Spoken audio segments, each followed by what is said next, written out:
Phone की घंटी बजते ही जैसे ही स्क्रीन पर कोई अनजान नंबर दिखाई देता है, ज्यादातर लोग तुरंत सतर्क हो जाते हैं। मन में पहला ख्याल यही आता है कि कॉल असली है या फिर कहीं किसी फर्जी कॉल या साइबर ठग की कोशिश तो नहीं। इसी डर की वजह से कई लोग बिना रिसीव किए ही कॉल काट देते हैं या ट्रू कॉलर पर जाकर चेक करते हैं।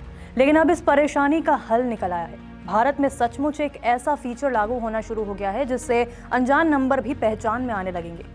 फ्रॉड कॉल्स और ऑनलाइन ठगी के बढ़ते मामलों को देखते हुए देश की प्रमुख टेलीकॉम कंपनियों ने एक बड़ा और अहम कदम उठाया है। रिलायंस जियो, एयरटेल और वोडाफोन आइडिया ने देश के कई टेलीकॉम सर्कल्स में एक नई सुविधा शुरू की है जिसे कॉलर नेम प्रेजेंटेशन यानी सीनैप कहा जाता है। इस सेवा के तहत अब जैसे ही किसी का फोन आएगा, आपके मोबाइल की स्क्रीन पर सिर्फ एक नंबर ही नहीं बल्कि कॉल करने वाले व्यक्ति का असली और रजिस्टर्ड नाम भी दिखाई देगा। इस नई व्यवस्था का सबसे बड़ा फायदा ये है कि कॉलर का वही नाम दिखेगा जो उसके सिम कार्ड के KYC दस्तावेजों में दर्ज है।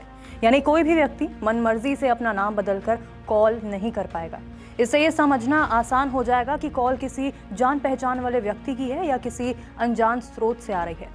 अब ये लोग अनजान कॉल की पहचान के लिए ट्रू कॉलर जैसे थर्ड पार्टी ऐप्स पर निर्भर थे, जहां नाम यूजर्स खुद अपडेट कर सकते हैं और कई बार गलत जानकारी भी दिखाई देती है। लेकिन सीनैप सीधे टेलीकॉम कंपनियों के आधिकारिक डेटाबेस से जुड़ा होता है, इसलिए इसमें दिखने वाला नाम अधिक भरोसेमंद और प्रामाणिक होगा। सीनैप यानी कॉलर नेम प्रेजेंटेशन को भारतीय दूरसंचार विनियामक प्राधिकरण के निर्देशों के तहत लागू किया जा रहा है। इसका मकसद सिर्फ सुविधा देना नहीं बल्कि यूजर्स को फर्जी कॉल, स्कैम और धोखाधड़ी से सुरक्षित रखना भी है। आने वाले समय में जैसे जैसे ये सेवा पूरे देश में लागू होगी, वैसे वैसे अनजान कॉल्स